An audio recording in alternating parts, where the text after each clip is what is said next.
Noticiero La Palabra, por Sonorama, la gran señal nacional. Estamos conectados con todo el país. Vamos a saludar a esta hora al prefecto del Carchi, Guillermo Herrera. Y quiero poner en contexto el siguiente diálogo. Las prefecturas, los gobiernos autónomos descentralizados provinciales siguen en la lucha por la derogación de la transferencia de competencias sin los recursos indispensables. Prefecto, bienvenido, muchas gracias. Hace 2 años se planteó una demanda de inconstitucionalidad, usted me corrige si me equivoco, en torno al tema competencias, sobre todo a unas competencias que no llegaron con los recursos necesarios. El país le escucha, buenos días.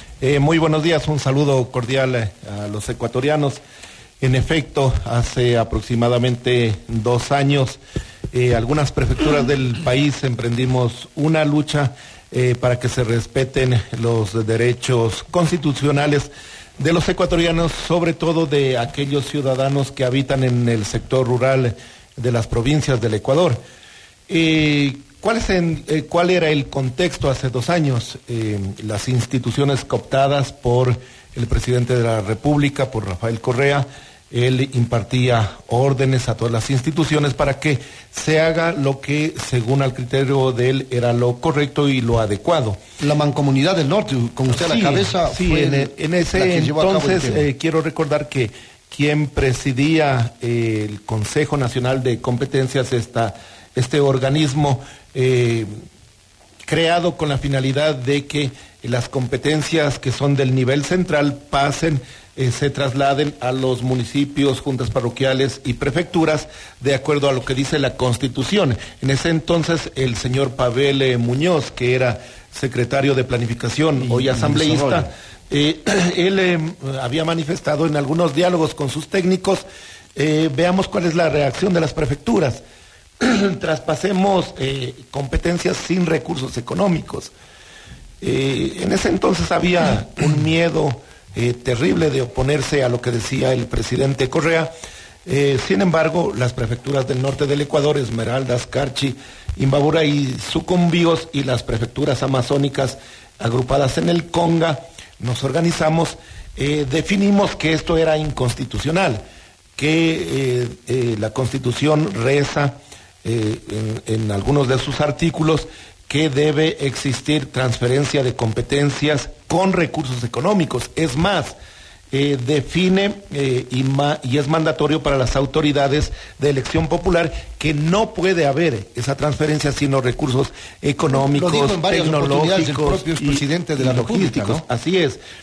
Cuando nosotros hacíamos un reclamo en nuestra provincia para que se pueda atender con recursos económicos al Carchi por estar en una situación de crisis, el presidente lo anunciaba a 1000 voces. Rafael Correa decía, pero ¿cómo si las competencias de fomento productivo son de las prefecturas? Pero lo que se le olvidaba, lo que omitía, es que esas competencias fueron transferidas sin un solo centavo. Productivo y agrario, ¿no? Así es.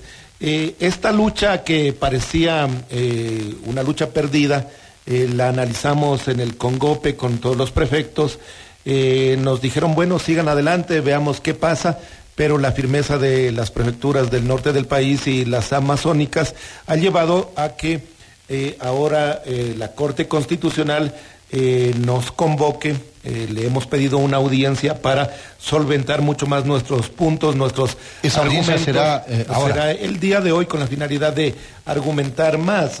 Yo creo que el sentido común nos lleva a determinar pues que la Corte Constitucional debe cumplir con su función, garantizar que todos los ecuatorianos estemos dentro de la Constitución y mucho más aquellas instituciones que han sido creadas para un proceso tan importante como es la descentralización.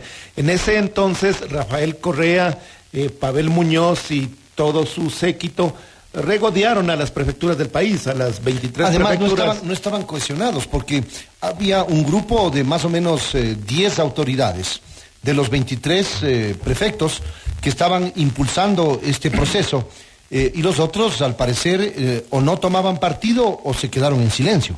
Bueno, yo digo que en ese entonces había un grupo de autoridades que no teníamos miedo y otro grupo que tenían miedo. Entonces, pero que estaban de acuerdo todos. Estaban de acuerdo todos porque la norma es clara. Es más, hace un tiempo atrás, cuando el delegado al Consejo de Competencias por parte de las prefecturas fue el economista Gustavo Baroja, prefecto de Pichincha, se hizo un ejercicio interesante para el país con la competencia de riego. En ese entonces se definió un monto económico que se ha transferido a las prefecturas. Se transfiere alrededor de unos 60 millones de dólares anualmente para la competencia de riego y todos quedamos conformes, satisfechos. Nosotros pugnábamos por más recursos económicos, sin embargo se llegó a un acuerdo. Ese mismo ejercicio pedíamos que se haga con la competencia de fomento productivo. Sin embargo, Rafael Correa, Pavel Muñoz y todo su equipo regodearon alrededor de unos 70 millones a las prefecturas del país. 70 millones como concepto del tema competencia de producción y agropecuaria. Supongamos que no fueron 60 ni 70, cerremos en 100 millones anuales para atender a 23 territorios del país, cuando hoy vemos absortos como 100 millones absolutamente es nada para todos los procesos de corrupción que se dieron en ese gobierno, todos los negociados en el tema petrolero, todo lo que escondieron con el endeudamiento de nuestro país. O sea, 100 millones no era nada para ellos, sin embargo, por diferencias políticas, ellos se cerraron y no permitieron que en cada uno de los territorios pueda existir una política pública de desarrollo y de producción. ¿Qué vamos a hacer hoy? Vamos a ver. Pero ¿cree usted que los tiempos han cambiado? Que la Corte Constitucional tiene una nueva visión. Vamos a ver. ¿O qué creen? ¿Qué confianza tienen ustedes de que sean atendidos en esta demanda? Mire, vamos a ver si es que estas autoridades que yo les denomino variopintas se acomodan hoy a la nueva realidad, aquellos que fueron cooptados por el correísmo, que se tardaron más de 2 años en establecer un juicio constitucional que no es difícil, que es claro. La Constitución establece transferencia de competencias desde el Estado central hacia los gobiernos locales con recursos económicos. Eso fue tan difícil para los jueces de la Corte Constitucional. Esperamos que hoy ya no tengan esa presión de parte del Ejecutivo, que hoy actúen conforme lo que dicta la Constitución y nosotros vamos a ver si es que ahora las cosas han cambiado o no. Vamos a ver si es que de la Procuraduría del Estado, que es la Procuraduría, la institución que garantiza pues la defensa de los derechos del Estado. En ese entonces, cuando tuvimos una audiencia, fuimos con el abogado de las prefecturas, estuvieron la parte oponente, que es el Consejo Nacional de Competencias, y para nuestra sorpresa estuvo un delegado de la Procuraduría y nosotros le decíamos, o sea, las prefecturas no somos Estado, no tenemos derecho a que usted nos defienda, pero todo se hacía bajo las órdenes de Carondelet, bajo las órdenes de la mayoría que había en la Asamblea, y hoy nosotros vamos a comprobar si los derechos son los que rigen en el país, si es que la Constitución como carta magna de nuestra República es la que guía los procesos institucionales y si es que nosotros podemos tener confianza en todas las instituciones que garantizan los derechos de los ecuatorianos. Vamos a ver si los jueces de la Corte Constitucional, mirándonos frente a frente a los ojos, pueden actuar conforme a derecho o siguen atendiendo la presión del gobierno central. Aquí no estoy hablando de Correa o de cualquier gobierno, estoy hablando del derecho que tenemos a organizarnos, como dice la Constitución, de una manera descentralizada. Qué difícil que es luchar a veces en los territorios cuando tenemos una visión centralista, cuando se piensa que en Quito, en Guayaquil y a veces en Cuenca se toman las decisiones del país. No, existimos territorios que constitucionalmente demandamos recursos económicos para fomentar el desarrollo en cada provincia. ¿Van a darse cita algunos prefectos en el transcurso de este día a la Corte Constitucional? No, lamentablemente nosotros... ¿Usted viene en representación? Recibimos la convocatoria con pocas horas de anticipación, al haber sido yo la autoridad que encabezó esta demanda, pues voy a hacerlo con los abogados que nosotros tenemos, pero yo creo que debe regir el sentido común y que debe garantizarse el derecho de los habitantes que habitan en el sector rural del país. Las prefecturas así lo hacemos. El fomento productivo es una de las bases del accionar de nuestras instituciones. Imagínense, desde el 2014, ya cerca de 4 años que nosotros venimos ajustando el poco presupuesto que recibimos del Estado en cada una de las prefecturas. Hemos dejado de hacer proyectos de riego, proyectos viales para atender esta competencia, y es más, cuando hay un reclamo de algunos ciudadanos que impulsemos el sector lácteo, el sector papicultor, por ejemplo, en nuestra provincia, la respuesta de las autoridades del gobierno es que nosotros tenemos la competencia de fomento productivo, pero competencia, dicho sea de paso, que vino con 0 recursos económicos, con 0 recursos tecnológicos, y que ni siquiera tuvimos el aporte de los técnicos que por ley deben pasar a las prefecturas. Perfecto, vamos a ver cómo termina esto. Yo quiero preguntarle sobre un tema que al momento está viviendo la provincia del Carchi, una migración incontenible a través del puente internacional de Rumichaca, y evidentemente bastante intensa la actividad que se mantiene en su provincia por el ingreso de ciudadanos venezolanos que se han apostado en el interior del país y también en la provincia del Carchi. ¿Qué decir frente a esa situación sui generis que está viviendo, digo, por los volúmenes de venezolanos que están ingresando a territorio ecuatoriano? Bueno, la realidad del norte del país tiene 2 aristas que son fundamentales y a la vez 2 aristas que nos preocupan.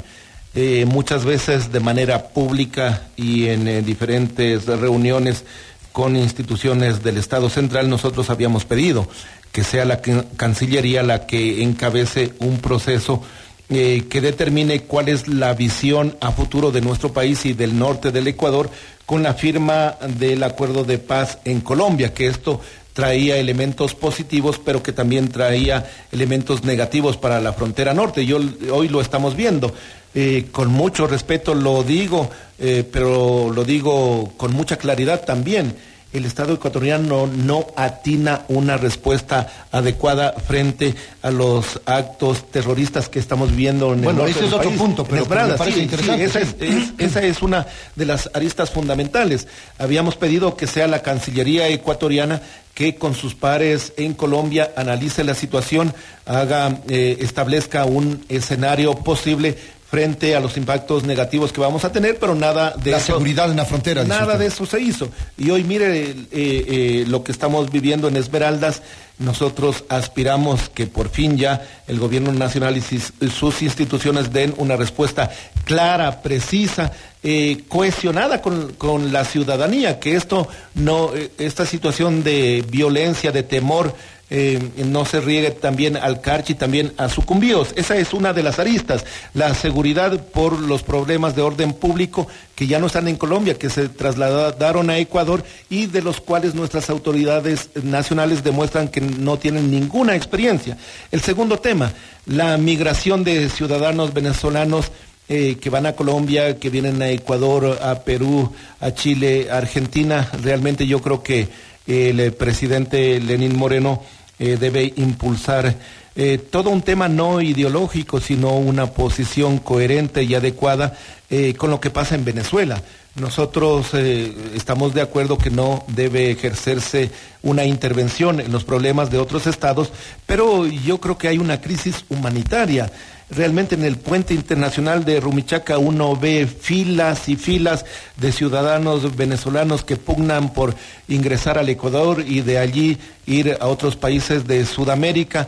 Yo veo que hay buena voluntad de las autoridades ecuatorianas, en eso hemos sido ejemplo de acoger a otros ciudadanos. Sin embargo, la cantidad de ciudadanos desborda la capacidad de nuestros estados. La capacidad de respuesta en todos los ámbitos, de nuestras estamos hablando de trabajo, estamos hablando de alimentación, de educación, y todo eso está afrontando el Estado ecuatoriano. Pero lo más mínimo que 1,000, 2,000, 3,000 ciudadanos que pasen diariamente, que no se tengan los elementos básicos necesarios, baterías sanitarias para acogerles, para darles un trato adecuado en como su paso seres temporal, en su humanos, tránsito. en su paso temporal.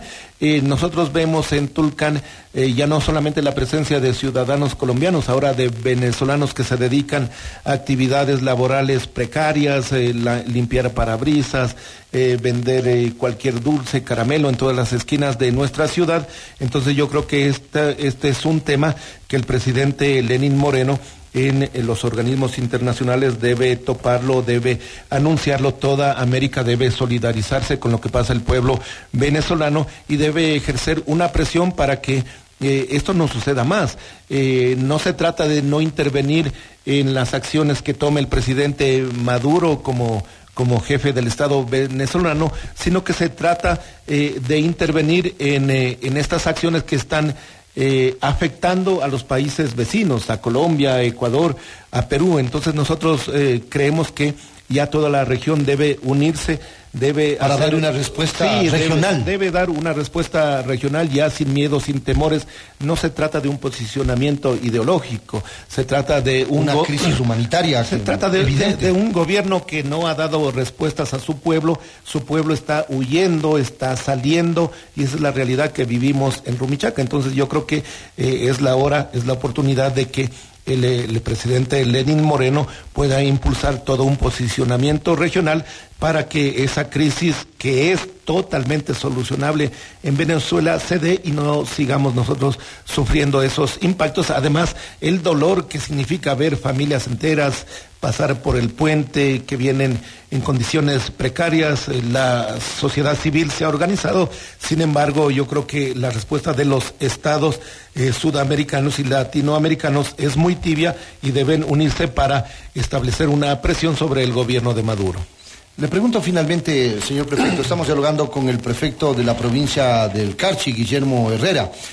Las consecuencias de una crisis política al interior del país. Se separó de la izquierda democrática René Yandún. Ustedes pertenecían a la izquierda democrática, no sé si ahora siguen perteneciendo. Usted es del Movimiento de Integración Democrática, en atención a las mismas siglas de la izquierda democrática. ¿Qué piensa usted sobre esas consecuencias, esos coletazos de una crisis política que está pasando factura? Bueno, yo creo que la reinstitucionalización del país se ha dado fuertemente en la Asamblea Nacional.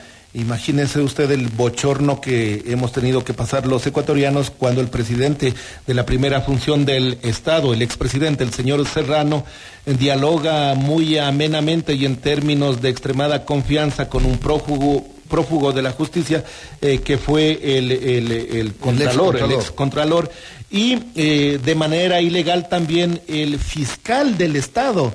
Filtra audios, llama a una rueda de prensa para dar a conocer este diálogo. Es decir, nosotros ¿por quién estamos gobernados?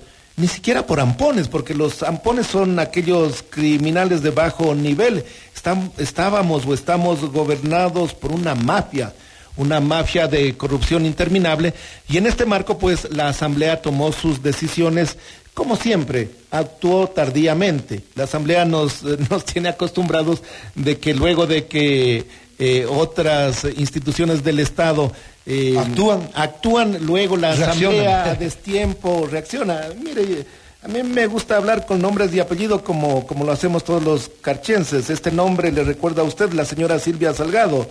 Ella tiene mucho que ver. Ella fue presidenta de la Comisión de Fiscalización, hoy es presidenta de otras comisiones. Ella y todos los acólitos de Correa ocultaron todo el latrocinio que se daba en el país. Ni siquiera la Asamblea tuvo la capacidad de actuar políticamente, y en ese marco pues la reinstitucionalización es necesaria. Yo veo que las diferencias que ha tenido el general René Yandún como asambleísta por la provincia del Carchi, y también Vilma Andrade como asambleísta nacional por Izquierda Democrática, son en ese marco de reinstitucionalizar el país, de establecer mecanismos más viables democráticos dentro de la Asamblea, y en ese marco esa división ha hecho, yo creo equivocadamente, que ellos ventilen sus diferencias de manera pública. ¿Qué pasa en la provincia del Carchi? Nosotros seguimos unidos, Integración Democrática e Izquierda Democrática, ¿y qué vamos a propiciar? que Vilma Andrade, que René Yandún, a través del diálogo, haya una reconciliación. Yo creo que políticamente pueden haber desacuerdos, elementos desfavorables para uno y para otro, pero nosotros queremos que los dos trabajen unidos y conjuntamente, y para las próximas elecciones en el Carchi, Izquierda Democrática e Integración Democrática, vamos a ir unidos en nuestra provincia para la contienda electoral. Yo creo que este tema, que es lamentable, que nos entristece, ojalá que sea pasajero, y que nuestros dos líderes, tanto René Yandún como Vilma Andrade, dentro de la madurez política que han demostrado y que tienen, vuelvan a la conciliación y a la cordialidad, porque hay que recordarles que primero está el interés nacional antes que intereses de otro término. Muchas gracias, prefecto, muy amable. El prefecto del Carchi, Guillermo Herrera, que ha estado con nosotros, él es parte de la Izquierda Democrática en coalición con el Movimiento de Integración Democrática en la provincia del Carchi. Nos vamos a una pausa, regresamos con información de carácter internacional. No se vayan.